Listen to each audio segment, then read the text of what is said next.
अंत्येष्टि क्रियाएं। व्हीलर महोदय ने हड़प्पा से जो खोजें की हैं उनसे यहाँ के निवासियों की अंत्येष्टि संस्कारों के ऊपर कुछ प्रकाश पड़ता है। यहाँ से 3 कक्षों वाला एक विस्तृत कब्रिस्तान R37 मिला है, जिससे स्पष्ट सिद्ध हो जाता है कि मृतकों को पूर्ण रूप से दफनाने की प्रथा सर्वप्रथम प्रचलित थी। कभी कभी शवों को खुले मैदान में जंगली जानवरों के जाने के लिए छोड़ दिया जाता था और इसके बाद बची हुई अस्थियों को समाधिस्थ करते थे। ऐसा अधिकांश समाधिकरण के उदाहरण बहावलपुर के स्थल से मिलते हैं। हड़प्पा की समाधियों में शवों के सिर अधिकतर उत्तर दिशा की ओर रखे गए मिलते हैं। यही सामान्य प्रथा प्रतीत होती है कि किंतु कहीं कहीं इसका अपवाद भी देखने को मिलता है, जैसे कालीबंगन में दक्षिण उत्तर, लोथल में पूर्व पश्चिम तथा रोपड़ में पश्चिम पूर्व दिशा में लिटाए गए शव प्राप्त होते हैं। इसके अतिरिक्त एक तीसरा प्रथा दाह कर्म भी प्रचलित था। इसमें शवों को जलाकर भस्मों को घड़े में रखकर समाधियों में गाड़ा जाता था। कभी कभी घड़ों में के भीतर भौतिक जीवन में काम आने वाले अनेक वस्तुएं, बर्तन, आभूषण आदि भी रख दी जाती थी। यह इस बात का द्योतक है कि इस युग के लोग मरणोपरांत जीवन में आस्था रखते थे। सुरकोटदा की खुदाई से कलश समाधान का साक्ष्य मिलता है। सामान्यतः एक कब्र में एक ही प्रकार को दफनाया जाता था, एक ही व्यक्ति को, किंतु कालीबंगन तथा लोथल से क्रमशः यह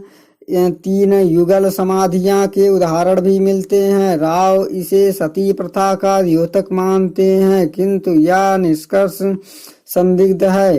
तिथियां।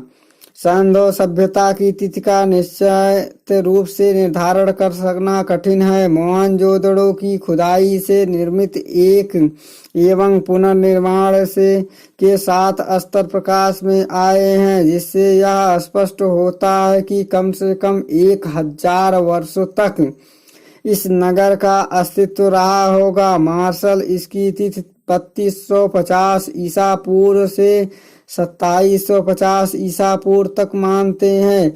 अर्नेस्ट मैके इसकी तिथि ईसा पूर्व 2800 से 2500, मगध स्वरूप वर्ष ने 2700 से 2500 तक की तथा C.J. गैड ने 2350 से 1750 निर्धारित करते हैं। संपूर्ण उपलब्ध प्रमाणों की समीक्षा करने के पश्चात व्हीलर महोदय का निष्कर्ष अपेक्षाकृत अधिक तर्कसंगत लगता है। 2500 ईसा पूर्व से 1500 ईसा पूर्व तक की इसकी तिथि निर्धारण करने के पक्ष में है। व्हीलर ने यह निष्कर्ष पश्चिम एशिया से मिली हुई 12 सैंधव मोहरों तथा ऋग्वेद में अंतर्निहित साक्ष्यों के आधार पर निकाला है। यानी तिथि निर्धारण की इस वैज्ञानिक पद्धति के, जिसे कार्बन C14 कहा जाता है, की खोज अमेरिका के प्रसिद्ध रसायन शास्त्री V.F.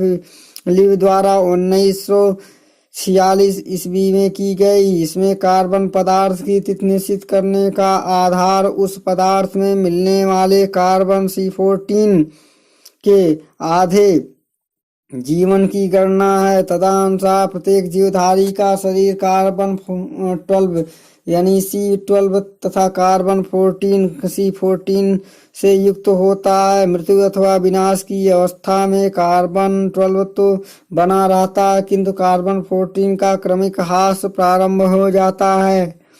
ह्रास की यह गति कुछ विद्वानों के अनुसार 5568 ± 30 वर्षों में अपनी मूल मात्रा की आधी रह जाती है।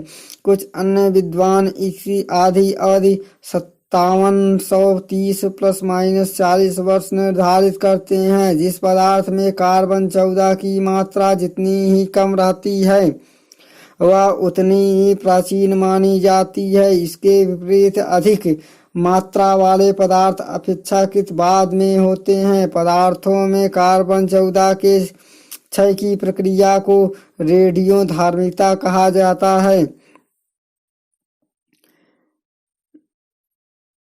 व्हीलर ने यह निष्कर्ष पश्चिमी एशिया में मिली हुई 12 सैंधव मोहरों का ऋग्वेद में अंतर्निहित साक्ष्यों के आधार पर निकाला है, जो कि सैंधव सभ्यता का मेसोपोटामिया सभ्यता के साथ व्यापारिक संबंध सारगोन युग में ही अधिक था। अतः कहा जा सकता है कि ईसा पूर्व 2400 के लगभग स्थापित हुआ होगा। ईसा पूर्व 1500 के बाद भी कोई भी मोहर मेसोपोटामिया के स्थलों से नहीं।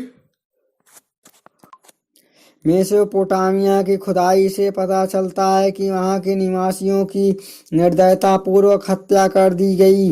ऐसा लगता है कि आर्यों ने उनके ऊपर आक्रमण कर नगरों को ध्वस्त कर दिया तथा फिर भागते हुए नागरिकों की सामूहिक हत्या कर दी। अतः इस नरसंहार के लिए इंद्र को दोषी कहा जा सकता है। भारत में आर्यों का आगमन ईसा पूर्व 1500 के लगभग हुआ। यही सैंधव सभ्यता की अंतिम तिथि मानी जा सकती है। इस संबंध में उल्लेखनीय है कि मोहनजोदड़ो, कोटदीजी, कालीबंगन, लोथल, सुरकोटदा तथा बड़ा से जो रेडियो कार्बन तिथियां प्राप्त की गई है, उसके आधार पर सैंधव सभ्यता की तिथि ईसा पूर्व 2300 से 1700 ईसा पूर्व तक निर्धारित होती है। लगभग 2300 ईसा पूर्व से 2000 ईसा पूर्व तक यह सभ्यता अपने विकास की पराकाष्ठा पर था।